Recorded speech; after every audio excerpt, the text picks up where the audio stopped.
नमस्कार, स्वागत है आप सभी का। आप देख रहे हैं सुनो यूपी का मॉर्निंग एडिशन। मैं हूं आपके साथ आस्था कौशिक। नमस्कार, मैं अवधेश और शुरुआत करते हैं खबरों की। बड़ी खबर गाजियाबाद से है, जहां पर ट्रेन में आग लगी है। दिल्ली लखनऊ शताब्दी ट्रेन के पार्सल डिब्बे में आग लग गई। गाजियाबाद स्टेशन पर ट्रेन के पार्सल वैन में ये आग लगी है। तो एबीपी गंगा पर एक्सक्लूसिव तस्वीरें आपके सामने देखिए। गाजियाबाद की तस्वीरें हम आपको दिखा रहे हैं, जहां पर शताब्दी एक्सप्रेस के पार्सल डिब्बे में आग लग गई। दिल्ली से लखनऊ के लिए ये शताब्दी रवाना हुई थी, लेकिन गाजियाबाद स्टेशन पर ये आग बढ़ गई। हालांकि काफी मशक्कत के बाद इसको बुझाया गया।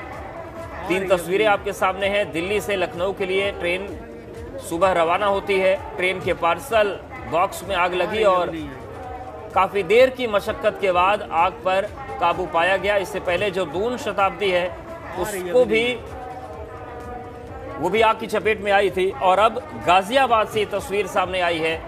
इससे पहले शताब्दी एक्सप्रेस उल्टी भी दौड़ी। तो सवाल यही है कि आखिर शताब्दी एक्सप्रेस का सफर क्या अब सुरक्षा के मानकों पर फिसड्डी हो चुका है? और अब बड़ी खबर उन्नाव से। आगरा लखनऊ एक्सप्रेसवे पर हादसे की खबर है। तेज रफ्तार टूरिस्ट बस डिवाइडर से जा टकराई है और 20 से ज्यादा यात्री गंभीर रूप से घायल हो गए हैं। सीएचसी ने जिला अस्पताल उन्हें रेफर किया है। ड्राइवर को झपकी आ गई और बताया जा रहा है इसी कारण यह हादसा हुआ। ओडिशा से अयोध्या जा रहे थे ये सभी यात्री। 20 से ज्यादा यात्रियों के गंभीर रूप से घायल होने की खबर है।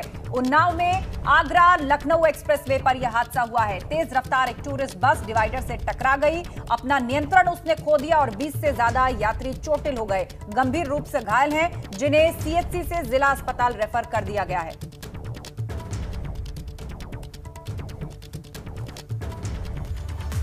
और अहम खबर लखनऊ से भी है। योगी सरकार के 4 साल पर हफ्ते भर कार्यक्रम चलेगा। 403 विधानसभा में पंचायत चुनाव को लेकर बीजेपी कार्यक्रम करेगी। जहां बीजेपी एमएलए नहीं, वहां एमपी और एमएलसी कार्यक्रम करेंगे। तो जहां पर बीजेपी के विधायक नहीं है, वहां पर गैप को भरने के लिए सांसदों को, विधान परिषद के जो सदस्य हैं उनको भेजा जाएगा। 21 मार्च को किसानों के बीच बीजेपी के जनप्रतिनिधि जाएंगे। 826 ब्लॉक में ये कार्यक्रम होंगे। तो एक हफ्ते का वृहद कार्यक्रम है और जनसंपर्क बड़े स्तर पर किया जाएगा। और एबीपी गंगा संवाददाता अनुभव शुक्ला हमारे साथ जुड़ गए। अनुभव, एक हफ्ते का कार्यक्रम है और जो ये कार्यक्रम है कि जहां पर बीजेपी के विधायक नहीं है, वहां पर जनसंपर्क की कमान एमपी और एमएलए को दी जाएगी। मतलब जो बार बार 350 प्लस के आंकड़े की बात कही जा रही है, उस पर 4 साल के जश्न के बहाने काम शुरू हो गया है। देखिए, आप इससे अगर देखिए कि जब पंचायत चुनाव करीब है, फिर उसके बाद विधानसभा चुनाव, ऐसे में बीजेपी ने कितना, हम कहें तो मैसिव कैंपेन शुरू कर दिया है। पंचायत चुनाव को लेकर अलग अलग कार्यक्रम हो रहे हैं, ग्राम चौपालें अलग लग रही हैं। लेकिन जब प्रदेश सरकार के 4 साल पूरे हो रहे हैं तो एक पूरा 8 दिनों का एक कैंपेन शुरू किया है, जहां पर अलग अलग दिन को अलग अलग लोगों के लिए रखा गया। यानी महिलाओं के लिए अलग कार्यक्रम है, युवाओं के लिए अलग कार्यक्रम है, रेहड़ी पटरी वालों के लिए अलग कार्यक्रम है। आज इसी कार्यक्रम का दूसरा दिन है और आज जितने भी बीजेपी के विधायक हैं वो अपने अपने विधानसभा क्षेत्र में, जो देश सरकार है उसने 4 साल में क्या कुछ किया, क्या विकास की योजनाएं शुरू की, केंद्र सरकार ने 7 सालों में अब तक क्या किया है, कैसे आम लोगों के जीवन को सुलभ बनाया है, योजनाओं की शुरुआत की है, और खुद विधायक ने अपने विधानसभा क्षेत्र में क्या कुछ किया है, इन सारी चीज़ों को लेकर वो संगोष्ठी करेंगे, बैठक करेंगे। जहां पर बीजेपी के विधायक नहीं है, तकरीबन 300 के आसपास अभी विधायक हैं बीजेपी के, जहां नहीं है वहां पर जो पार्टी के एमएलसी हैं, 32 एमएलसी हैं, वो उन जगहों पर जाएंगे। इसके अलावा राज्यसभा के सदस्य जाएंगे। यानी पार्टी का पूरा फोकस है अब यूपी पर। मिशन 2022 का आगाज हो चुका है और पार्टी की तैयारी यही है कि लगातार इन कार्यक्रमों के जरिए सरकार की उपलब्धियों को, सरकार के कामों को आम लोगों तक पहुंचाया जाए, फिर इसका फायदा पंचायत चुनाव में उठाया जाए। और पंचायत अनुभव, तो कार्यक्रमों की शुरुआत हो चुकी है। बात चाहे पंचायत चुनाव की हो या अगले साल होने वाले विधानसभा चुनाव की, ये जो कार्यक्रम है अब थमेंगे नहीं। किसी न किसी बहाने से, चाहे ग्राम चौपाले लगाने की बात हो या फिर संपर्क अभियान की बात हो, भाजपा की तरफ से ये इलेक्शन मोड में शुरू हो चुका है। आप हमारे साथ बने रहिए, आगे भी खबर पर आपसे चर्चा करेंगे। लेकिन एक बड़ी खबर इस बीच गोंडा से। बेसिक शिक्षा विभाग में अब तक 47 फर्जी शिक्षक मिले हैं। 47 फर्जी टीचर पाए गए हैं। 47 फर्जी टीचर्स के खिलाफ विभाग ने अब कार्रवाई की है और सभी 47 फर्जी शिक्षकों की सेवाओं को खत्म कर दिया गया है। 31 फर्जी शिक्षकों के खिलाफ एफआईआर भी दर्ज हुई है और 16 फर्जी टीचर्स के खिलाफ एफआईआर फिलहाल दर्ज नहीं की गई है। शिक्षा निदेशक बेसिक लखनऊ ने गोंडा के बीएसए से इस पूरे मामले पर स्पष्टीकरण मांगा है। 3 दिन के भीतर शासन ने बीएसए से पूरे मामले की रिपोर्ट सौंपने को कहा है।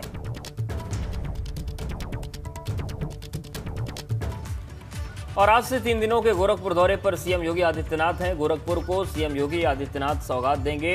नाथ पंथ पर संगोष्ठी में सीएम योगी शामिल होंगे। अर्न बाय लर्न योजना का सीएम लोकार्पण करेंगे और 500 छात्रों को योजना से रोजगार मिलेगा। संगोष्ठी के उद्घाटन समारोह में 3 योजनाओं का लोकार्पण होगा।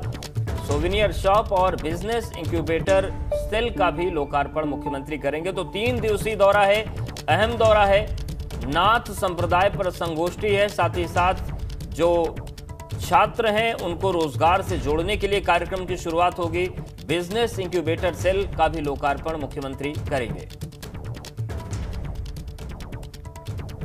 सीधे अब आपको लिए चलते हैं, हमारे सहयोगी नीरज श्रीवास्तव गोरखपुर से हमारे साथ लाइव जुड़ रहे हैं। नीरज, बताइएगा किस तरह की तैयारी है, कब तक सीएम वहां पर पहुंच जाएंगे और न सिर्फ नाथ संप्रदाय की संगोष्ठी में वो हिस्सा लेंगे बल्कि यहां पर कई और अहम कार्यक्रम भी उनके रखे गए हैं।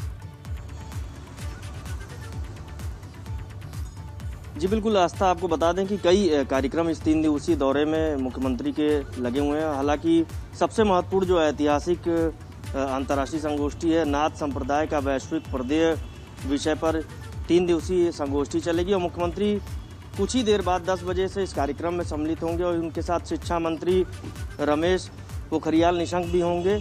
और आपको बता दें कि लगभग जो है इसमें 36 सेशन होंगे, तकनीकी सत्र होंगे और उसके माध्यम से ये देखा जाएगा कि भारत और भारत के बाहर नाथ संप्रदाय से जुड़े हुए जो भी स्थल हैं और जो भी ऐतिहासिक जगह हैं उन पे विमर्श होगा। और सबसे बड़ी बात यह है कि देश और विदेश के लगभग 250 विद्वान और जो प्रोफेसर हैं वो इससे वर्चुअल या फिर एक्चुअल माध्यम से जुड़ेंगे और अपनी इसमें अपना जो उनके पास ज्ञान है उससे लोगों को रूबरू कराएंगे। और कुछ ही देर बाद मुख्यमंत्री इस कार्यक्रम में पहुंचने वाले हैं आस्था। और बहुत ही महत्वपूर्ण ये 3 दिवसीय संगोष्ठी गोरखपुर और जी हाँ बिल्कुल, और खास बात ये भी कि ओडीओपी के तहत जो नए व्यापारी हैं या जिनका नया बिजनेस है उनको भी प्रोत्साहित करेंगे सीएम योगी, उनको संबोधित करेंगे, सम्मानित किया जाएगा। बहुत शुक्रिया नीरज, आप नजर बनाए रखें।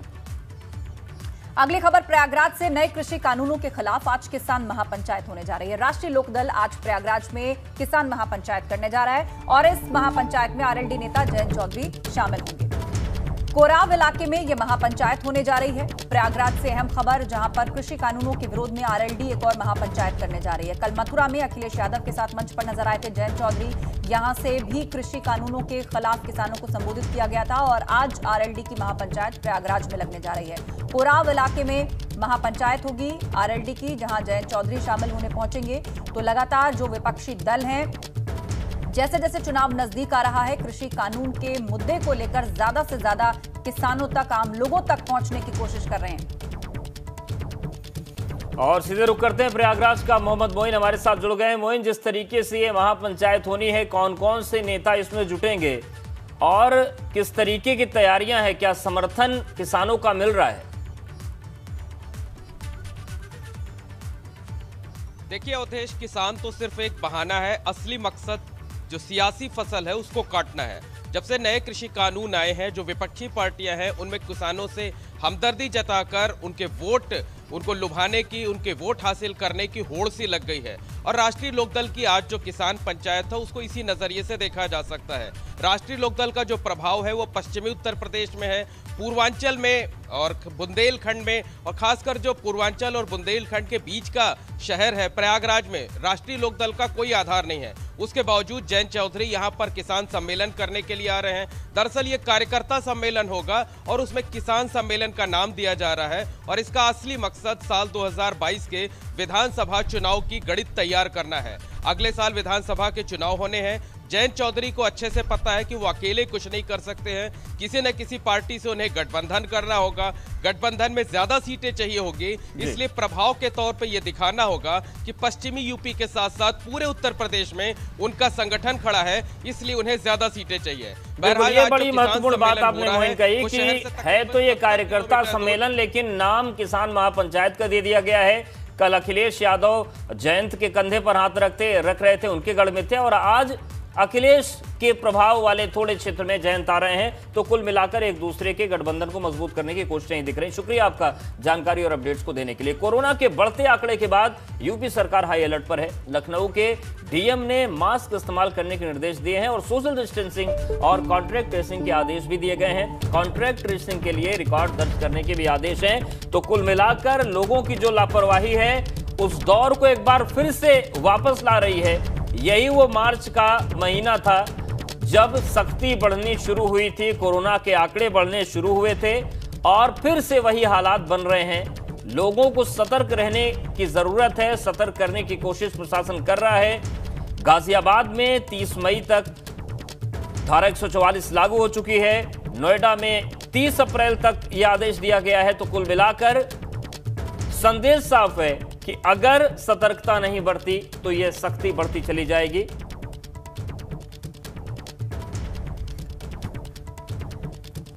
और इस वक्त हमारे दो संवाददाता हमारे साथ जुड़ गए हैं, आगरा से नितिन उपाध्याय और लखनऊ से अनुभव शुक्ला। सबसे पहले अनुभव का रुख करते हैं। अनुभव, लखनऊ की ताजा स्थिति क्या है अगर कोरोना के आंकड़ों के लिहाज से बात की जाए, और जिस सख्ती की बात यहां पर हो रही है, क्या लोगों पर उसका कोई असर हो रहा है? मास्क, सोशल डिस्टेंसिंग, त्योहार करीब आ रहे हैं, क्या लोगों का सिविक सेंस इसके साथ नजर आता है?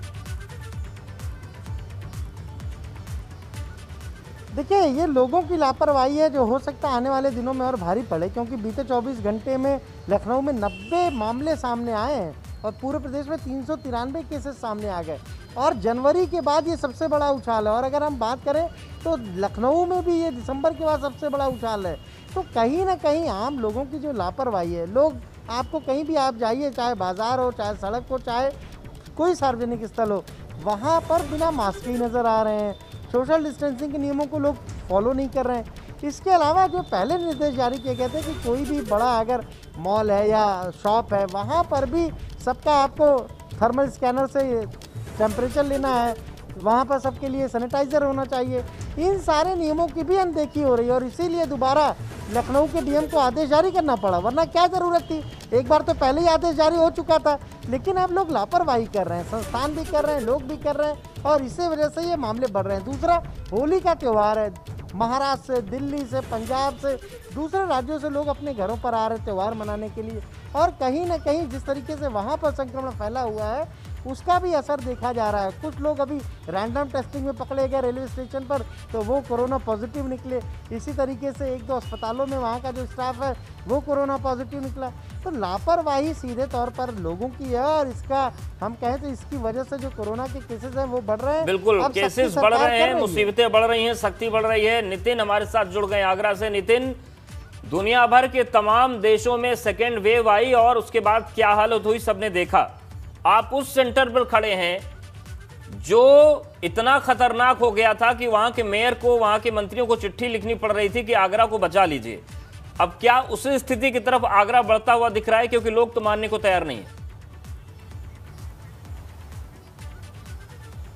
देखिए, बिल्कुल लोग मानने को तैयार नहीं है, और आगरा में अगर बात की जाए प्रशासन सतर्क है, लेकिन जिस तरह से लोगों में जो कहा जाए अपनी जिम्मेदारी को निभाने के लिए जो खुद में कहा जाए सेल्फ इंस्पिरेशन होनी चाहिए, वो शायद नज़र नहीं आ रही। बीते रोज 4 जरूर केस संक्रमित आए, टोटल एक्टिव केस 24 बने हुए हैं, लेकिन आगरा में स्थिति पिछले साल इन्हीं दिनों सबसे ज़्यादा बुरी बदतर स्थिति में आगरा था। और ऐसे में एक बार फिर से जिला प्रशासन ने कह दिया है कि मुंबई खासकर और जो तमाम जो अन्य राज्य जो कोरोना से इस समय सबसे ज़्यादा प्रभावित है, वहाँ से अगर कोई ट्रेन आ रही है तो प्रॉपर उनका एंटीजन टेस्ट कराया जाएगा। उन यात्रियों का उनको 7 दिन होम क्वारंटीन करने के निर्देश दिए गए हैं। रेलवे स्टेशन पर प्रॉपर उनका रजिस्टर मेंटेन किया जाएगा ताकि सारी डिटेल्स उसमें भरवाई जा सके, और कभी कोई ज़रूरत पड़े तो जानकारी के आधार पर जिस तरह से उसकी ट्रैकिंग की जा सके। तो ट्रीटमेंट, ट्रैकिंग और जिस तरह से टेस्टिंग, तो ये चल रहा है पूरा, जो प्रधानमंत्री ने ट्रिपल टी का जो फार्मूला दिया है। लेकिन ज़रूरत इस बात की है कि लोग अपनी जिम्मेदारी खुद समझें। देखिए कल की बात है, कल 6700 से ज़्यादा लोगों ने आगरा में वैक्सीनेशन कराया है। जिस तरह से अचानक से केसेस बढ़े हैं उसके बाद लोगों में एकदम डर भी बढ़ा है। देखिए इस देश का दुर्भाग्य कहा जाए, चाहे कोई कानून हो या कोई बीमारी हो, तभी लोग ज़्यादा सतर्क होते हैं कि जब उसको खतरा साफ नज़र आता है। और ऐसे में फर्स्ट फेज और दूसरे फेज का कल जो कोरोना के डोज है उसमें 6700 लोगों ने वैक्सीनेशन कराया है। इसको लेकर सीएमओ आरसी पांडे का कहना है कि हमने L1, L2, L3 के जो कैटेगरी के जो हमारे हॉस्पिटल है, जो बेस हमारा जो पहले से जो इंफ्रा चला आ रहा है उसको हमने एक्टिवेट करने के निर्देश दे दिए हैं। इसके साथ ही अब रैंडम सैंपलिंग भी कराई जाएगी। लेकिन सबसे ज़्यादा इस पूरी बीमारी से लड़ने की जिम्मेदारी है वो आम लोगों पर है, पब्लिक पर है। वो बिल्कुल, और लोगों को अपनी जिम्मेदारियों को समझना पड़ेगा। शुक्रिया नितिन, आपका अनुभव, आपका भी बहुत शुक्रिया जानकारी और अपडेट्स को देने के लिए। तो पूरी तस्वीर है, हालात बिगड़ रहे हैं, आंकड़े बढ़ रहे हैं, प्रशासनिक शक्ति बढ़ रही है, लोगों को सावधान रहने की जरूरत है।